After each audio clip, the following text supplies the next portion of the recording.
அனைவருக்கும் வணக்கம். சிவி பயண வலைவலிக்கு உங்களை அன்புடன் வரவேற்கிறேன். இந்த காணொலியில் நம்ம டென்மார்க்கில் நம்ம வீட்டிலேருந்து எங்கள் அப்பா அம்மாவை கூட்டிகிட்டு ஜெர்மனியில் இருக்கிற என்னோடய தம்பி வீட்டுக்கு போக போகிறோம்.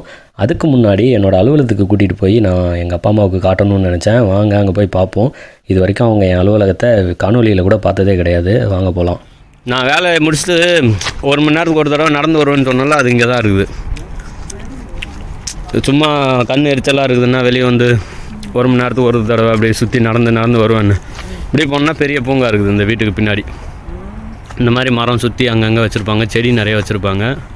இந்த கல் பாறைலாம் இது அழகுக்காக அங்கங்கேருந்து கொண்டு வந்து போட்டு வச்சுருக்காங்க.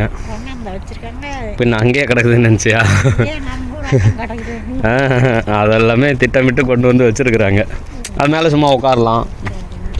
அது மாதிரி பார்க்க அதுவும் சேர்ந்து இருந்தால் கொஞ்சம் இயற்கையாக இருக்குல்ல, அதுக்காக. அந்த பூ பூத்துருக்கிறதுலாம் தான் அந்த அரத்தி பழம் தான். இந்த பூ பூத்துருக்குது இல்லை, இந்த பழத்தோட பூ தான் அது. ஆமாம், ஆப்பிள் தான், அரத்திப்பழம். ஆப்பிள்ன்றது ஆங்கில வார்த்தை, அரத்திப்பழம் தான் தமிழ். அரத்தி பழம்னு சொல்லுவாங்க தமிழில் தான், இல்லைன்னா குமளி பழம்னு சொல்லுவாங்க. வெள்ளைப்பூ, இளஞ்சிவப்பு பூ, அதெல்லாம் ஒவ்வொரு ரகமும் ஒவ்வொரு மாதிரி. இப்போ தான் பூ பூத்துருக்குது, காய் காய்க்க நேரமாகும். தெற்கு ஐரோப்பிய நாடுலாம் இந்நேரத்துக்கு காய் வந்திருக்கும். வடக்கு போக போக இப்போ தான் இந்த குளிர் இன்னும் குறைஞ்சிக்கிட்டே போகும். இது நாங்கள் வேலை செய்யும்போது திடீர்னு இப்போ எனக்கு ஏதாச்சும் அலைபேசி வருது அப்படின்னா இதுக்குள்ளே போய் உட்காந்துக்கிட்டு பேசிக்கலாம். இல்லை நான் ஏதாச்சும் எனக்கு வாடிக்கையாளர் கூட பேச போகிறேன் அப்படின்னா இதில் நான் மட்டும் பேச போகிறேன்னா அது அந்த அறையிலலாம் இப்போ 10 பேராக சேர்ந்து உட்காந்து சந்திப்பு பேசுகிறது அது. ஆமாம், இந்த தளம் இப்போ முழுக்க எங்கள் அலுவலகம் தான். எல்லோரும் இதான் என் இடம். இங்கே தான் உட்காந்துருப்பேன். பெரும்பாலும் இப்போ பாரியும் சிந்தும் இல்லாததுனால இங்கேயே உட்காந்து எவ்வளோ நேரம் வேணாலும் வேலை செய்யலாம். வீட்டுக்கு இல்லைன்னா போயிட்டு வரேன். ஒரு சில நாள் வர மாதிரி இருக்கும். இந்த நம்ம கோயிலுக்கு போனோமே அந்த படம், இது இங்கே மேலே வச்சுருப்பேன். எப்பயும் நான் இல்லாததுனால வேறு எவனாச்சும் இங்கே வந்து உட்காந்து வேலை செய்வானுன்னு தூக்கி பக்கத்தில் வச்சுட்டேன். நம்ம செம்மலையப்பர் கோயிலுக்கு போனது, மொட்டை அடிக்க பாரிக்கு மொட்டை அடித்தது. அப்புறம் இதெல்லாம் நான் படித்து வாங்கினேன். இது சான்றிதழ் அந்த மாதிரி ஏதாச்சும். இப்போ போகிறேன்ல, ஒரு வாரம் அங்கே சீனாவுக்கு போய் ஏதாவது பயிற்சி எடுக்கிறேன் அந்த மாதிரி. அப்புறம் இங்கே இது வந்து ஒரு ஃபின்லாண்டுக்கு என்ன பேசுகிறதுக்கு கூப்பிட்டாங்க ஒரு நிகழ்வில். அதுக்கு அந்த சான்றிதழ்.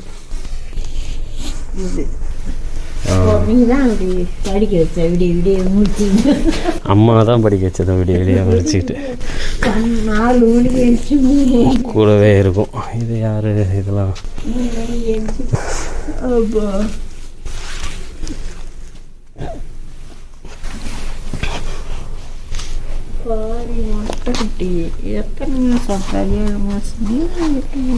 ஏழு 8 மாதம்னு நினைக்கிறேன்.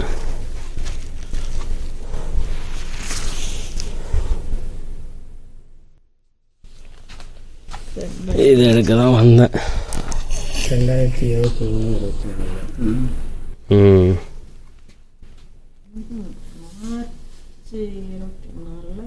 2023 அது மாதிரி ஒரு 3-4 இதுக்கு போயிருக்கேன். ஆனால் அந்த ஒரு இடத்துல தான் சான்றிதழ் கொடுத்தாங்க. வேறு இடத்துலலாம் அந்த மாதிரி எதுவும் கொடுக்கல. ஏதாச்சும் சாப்பிட்றதுக்கு ஏதாச்சும் இல்லைன்னா சிறப்பான ஏதாச்சும் ஒரு பரிசு கொடுத்து அனுப்பிவிடுவாங்க. வீட்டிலேருந்து பெரும்பாலும் யாரும் கொண்டு வர மாட்டாங்க. ஆனால் இதில் சூடு பண்ணிப்போம். நான் வீட்டில் வச்சுருந்து இங்கே இருக்கிற தட்டை எடுத்து போட்டு அதில் சூடு பண்ணிக்கலாம். இங்கே சாப்பிட்ற தட்டெல்லாம் இதிலே வச்சுருவோம். அதுவே கழுவிக்கும். இதில் நமக்கு இந்த குழம்பி காஃபின்னு சொல்லுவாங்களா ஆங்கிலத்தில், அது எப்போ வேணாலும் போட்டுக்கலாம். அதை விட பெரிய இது என்னென்னா இங்கே நிறையா இந்த மாதிரி இது வச்சுருப்பானோ, இந்த குளிர்ந்த இது கறி ஊட்டப்பட்ட இது சோடா அப்படின்னு சொல்லுவீங்களே, அது நிறையா அடுக்கி வச்சுருப்பானு. எப்போ வேணாலும் குடிக்கலாம். சோர்வாகி இதுவாகிடக்கூடாதுல்ல, அதனால் அவ்வளோ கரிசனெல்லாம் இல்லை, சோர்வாகக்கூடாது. ஆமாம், அந்த குழம்பி இந்த காஃபின்னு சொல்கிற அந்த குழம்பியை கொடுக்கறது கூட நிறைய டப்பாக வச்சுருக்கானு. ஒரு கிலோ கணக்கில் எவ்வளோ வேணாலும் குடிச்சிக்கலாம். ஏன்னா சோர்வு இல்லாமல் வேலை செய்வாங்கள்ல அப்படின்னு. Plastic cover. ஆ இது சாப்பிட்டு பழம். ஆமாம், சாப்பிட்டது மீதியாக இருக்கிறது தோல் அது இது மூட்டை முடிச்ச கட்டி மீதி இருக்கிற எல்லாத்தையும் அதுக்குள்ளே போட்டுடலாம். அதை தான் எரிப்பாங்க, வேறு எதையும் எரிக்க மாட்டாங்க. எம்மா பெரிய ட்ரம் வச்சாலும் நம்ம ஊற்று. இது வந்து என்னது டெல்லி ஆப்பிள் மாதிரி இருக்குது. இது ரொம்ப நிறைய தண்ணி இருக்கும், சதையாக இருக்கும். இது பொசுன்னு இருக்கும், சிவப்பு. இது எனக்கு தமிழில் பேர் தெரியல. இதை வந்து ராயல் காலான்னு சொல்லுவாங்க. இது பிங்க் லேடியா இல்லை கிறிஸ்பி ஹனி கிறிஸ்பின்னு சொல்லுவாங்கன்னு நினைக்கிறேன் இந்த ரகத்தை. இது நம்ம கமலா ஆரஞ்சுன்னு சொல்லுவோம். அது இது பேரிக்காய். கிளம்பலாமா? பெல்ட் போட்டுட்டியா? பட்டை, இடைவார் பட்டை போட்டுருக்கிறியா? இப்பதான் போடுறியா? வண்டி ஒரு 2 இடத்துல நிற்கும். 945 கிலோமீட்ரு, 8.5 மணி நேரம்னு காட்டுது. நிறுத்தி போனால் 9 10 மணி நேரம் கூட ஆகிடும். தண்ணி இருக்குது, சாப்பிட்றதுக்கு பழம் இருக்குது. சின்ன பையன் இல்லை, அது அம்மா உட்காந்துட்டு ஓட்டிகிட்டு போகிறாங்க. இந்த 3 சக்கர வண்டி தான் சின்னதாக தெரியுறாங்க. அது உட்காந்துருக்கிறதுனால அப்படி தெரியுறாங்க. அவங்களாம் நம்மளை விட சராசரியாகவே உயரம் அதிகமாக இருப்பாங்க. இதுதான் தண்ணி மாதிரி இருக்குது. சும்மா அழுகுதா இல்லை அது வாய்க்கால் அப்படி போகுது. அந்த வாய்க்காலில் ஒரு குப்பை கூட இருக்காது. இத்தனை பேர் போகணும் வருவானு. ஆனால் இந்த ஊர்லேயுமே வந்து அந்த இது என்ன புகையிலை சூரில் குடிச்சுட்டு அதில் போடுறவனும் இருக்கானு தான். அது கிட்ட போய் பார்த்தா தெரியும். என்னது இது பண்ண தண்ணியா? கடல்ல இருந்து அப்படி வர்ற பின்னாடி வர்ற தண்ணி, கடல் தண்ணி தான் வாய்க்கா மாதிரி இப்படி உள்ளே வந்துருக்கும். அந்த உப்பு தண்ணி அது. ஆனால் அதை எடுத்து விவசாயம் பண்ணுறதுக்கெல்லாம் இப்படி இங்கே பயன்படுத்த மாட்டாங்க. கடல்ல இருந்து வேஸ்ட்டாக வருதா? கடலில் இப்போ கலக்குதுன்னு சொல்லுவோம்ல, கழிமுகம்னு சொல்லுவோமா, அதுவே வந்து கடலை விட நிலம் ஆழம் கம்மியாக இருந்தால் என்ன ஆகும்? கடல் தண்ணி தானே உள்ளே வரும். இது அப்படியா? அப்படி தான் இந்த இடம் இருக்குது. ஆமாம்,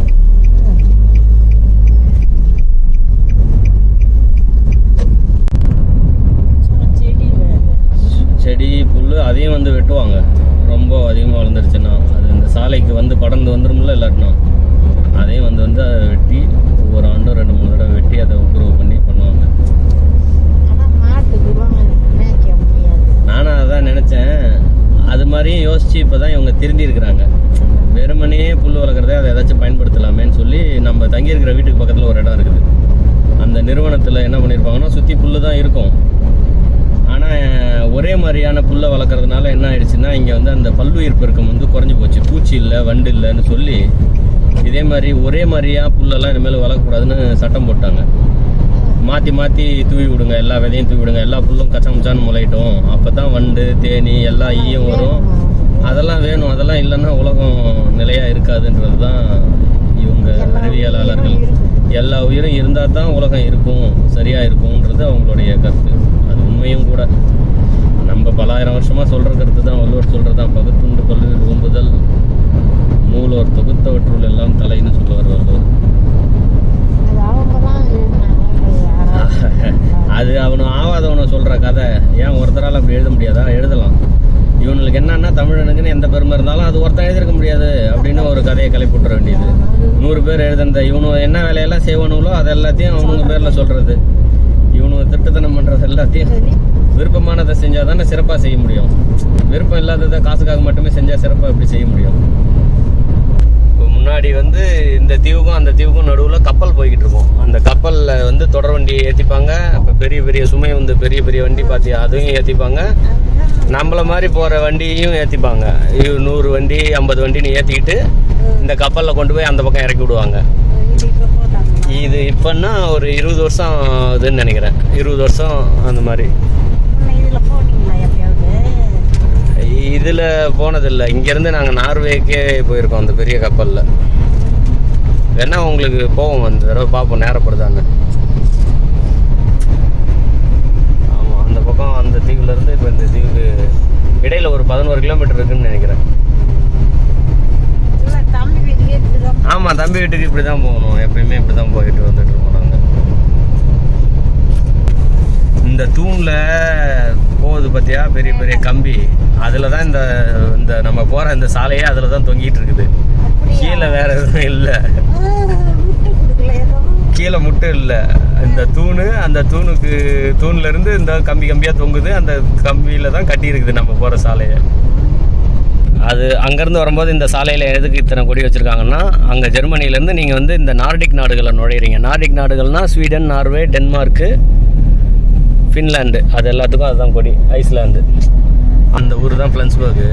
இந்த ஊருக்கு வந்து டென்மார்க்லேருந்து நிறைய பேர் இப்போ இந்த எல்லையில் இருக்கவங்க என்ன பண்ணுவாங்கன்னா வந்து இங்கே பொருள் வாங்கிட்டு போகிறதுக்கு வருவாங்க. ஏன்னா ஜெர்மனியில் கொஞ்சம் மலிவாக இருக்கும். வெங்காயத்துலேருந்து கோதுமை மாவு அந்த எல்லையிலேருந்து வந்து வாங்கிட்டு போகிறாங்களே, அந்த மாதிரி காசு எதுவும் நமக்கு கொடுக்க தேவையில்லை. நேரடியாக இங்கே உள்ளே நுழையிறதுக்கு தனி காசுலாம் இல்லை. ஒரு அங்கேருந்து ஒரு 4 கிலோமீட்டர் வண்டி ஓட்டு வந்தாங்கன்னா இங்கே இந்த வழியாக உள்ளே போனோம்னா இங்கே கடை இருக்கும். போய் ஒரு மாதத்துக்கு தேவையான அந்த குளிர்பானம் இப்போ பிடிக்கிறது, இல்லை அந்த கோதுமை மாவுலாம் கூட இங்கே மலிவு தான். வெங்காயம் எல்லாமே இங்கே மலிவு. எல்லாத்தையும் வாங்கிட்டு வந்து வீட்டில் ஒரு 2 வாரத்துக்கு தேவையான இதை வச்சுக்கிடுவாங்க. இப்போ இங்கே வந்து நிறுத்தின உடனே இந்த இதில் போட்டுக்கிட்டோமா, டீசல் வேணுமா பெட்ரோல் வேணுமான்னு தனித்தனியாக இருக்குது. ஏதாச்சும் போட்டுக்கிட்டு இப்போ நமக்கு எவ்வளோ அப்படின்னு தெரிஞ்சுக்கிறதுக்கு என்ன இந்த நம்பரை சொன்னால் போதும். நம்ம வந்து எண் 7ல் போட்டோம், அது 8 இல்லை 6 இருக்கும் பாரு, அந்த பக்கம் 6. இப்போ அவங்கக்கிட்ட போய் 7 அப்படின்னு சொன்னால் 7 நம்பர் இதில் எவ்வளோ டீசல் ஆகிருக்குதோ இப்போ இந்த காசு சொல்லுவாங்க. 58 யூரோ. அதை காசை கொடுத்துட வேண்டியதான். அந்த மாதிரி நீ எடுத்துக்கிட்டியா? நான் எடுத்துக்கிட்டேன். இல்லைன்னா ஞாபகம் வச்சுக்கிறது தான் அது எடுக்கிறது. நீங்கள் எடுத்துக்க? எடுத்துக்கிட்டேன். அது பிரச்சனை இல்லை. அவங்க கரெக்டாக அவங்களாம் நினச்சாலும் மாற்றி எழுத முடியாது. அவங்க எண் 7ன்றதை மட்டும்தான் அவங்க அமுக்குவாங்க. அதுவாக கணக்கு பண்ணிக்க 7ஆம் நம்பரில் எவ்வளோ போயிருக்குதுன்னு. தம்பி வீட்டுக்கிட்ட வந்தாச்சு. இன்னொரு 10 நிமிஷத்தில் வீட்டுக்கு போயிடலாம். நல்லா கொலை பசியில் இருக்கும். தம்பி பீஸா செஞ்சு வச்சுருக்கேன்னா போய் பார்ப்போம் எப்படி வந்திருக்குன்னு. அப்பாவுக்கு சொன்னீங்களா இது என்னன்னு? வேறு என்ன இருக்குது? கோதுமை மாவு, வெங்காயம், குடமிளகா, பாலாடை கட்டி பார்க்குறாரு. என்னென்னமோ சொல்கிறாங்க. பரவாயில்ல, 8000ன்றது கம்மி தான். நான் இன்னும் வேறு மாதிரி எதிர்பார்த்தேன். ஓ, வழக்கமாக 25,000 ரூபா எதோ இப்போ 8,000 ரூபாய்க்கு தராங்களாம். வாங்கிக்கோமா அந்த பாத்திரத்தை? பிரியாணி செய்கிற பாத்திரம் அதுவும் இருக்கும். ஆனால் அந்த சட்டியும் இதே விலைக்கு தான் சொல்லுவானுவேன். 20,000 15,000ன்ட்டு ஏதாச்சும் ஒன்று. இது பார்த்ததில்ல? செம்புட்ரு இதுதான், ஸ்ட்ராபெரி தான் அது. நம்ம போவோம் அங்கே ஸ்வீடனில் போய் பறிக்கலாம். அவன் வீட்டு பக்கத்தில் இருக்கிற மளிகை கடையில் இந்த மாதிரி நம்ம ஊர் பழங்கள்லாம் இருக்காது. இப்போ இந்த சீத்தாப்பழம் இதெல்லாம் வந்து இங்கே விளையாது, ஐரோப்பாவில் விளையாது. ஐரோப்பா விட்டே வெளியேருந்து வரும். இது நம்ம ஊர் சீத்தா தான் அது. இது வந்து இந்த மங்குஸ்தீன்னு சொல்லுவாங்க. அது இதெல்லாம் நிறைய ஏசியாவிலேருந்து தான் வருது இந்த பழம்லாம். இது பேரிக்காய்.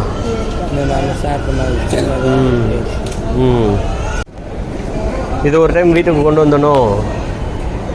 இது ஒரு வகையான பேரிக்காய். ஆமாம், அது கிடைக்காதுல்ல இப்போ. இன்னும் அது விளையிற காலம் வரல. இன்னும் கொஞ்சம் நாளானால் அது இன்னும் நல்லா மலிவாக கிடைக்கும் நிறைய. தண்ணி பழம் எவ்வளோ வாங்குனீங்க 1 கிலோ அங்கே? இப்போ இங்கே எவ்வளோ இருக்குது தெரியுதா? 1 கிலோ 2,5 யூரோ, கிட்டத்தட்ட 250 ரூபா 1 கிலோ. இல்லை இருக்கும். அது 1 கிலோ பெருசாக வாங்கிட்டு போய் யாரும் சாப்பிட்றது? மேலும் அவ்வளோ இது மற்ற பழத்தை ஒப்பிட்டு பார்க்கும்போது இது ஒரு துண்டு 2 துண்டு அப்படி சாப்பிடுவாங்க ஒரு நாளைக்கு. இதே 2 கிலோ. ஐரோப்பாவில் விளையிறதெல்லாம் இவ்வளோ பெருசு இருக்காது. இப்போ வடக்கு ஐரோப்பிய நாட்டில் இப்போ டென்மார்க்லேயும் தண்ணி பழம் விளையும். டென்மார்க்கு இல்லை ஜெர்மனிலையும் விளையும். ஆனால் அவ்வளோ பெருசாக இருக்காது. இது எங்கேயாச்சும் கீழே தெற்க வெயிலான நாட்டிலேருந்து வந்திருக்கும். துருக்கியிலேருந்து பெரும்பாலும் வரும். இல்லை வேறு எங்கேயாச்சும் இருந்து இத்தாலியிலேருந்து கூட வந்திருக்கும், சொல்ல முடியாது. இந்த இது பாரு, மொரோக்காவிலேருந்து வந்துருக்குது. மொரோக்கோன்னா ஆப்பிரிக்காவில் வடக்க இருக்கிற ஒரு நாடு, வடமேற்கில் இருக்கிற ஒரு நாடு. அங்கேருந்து வந்துருக்குது.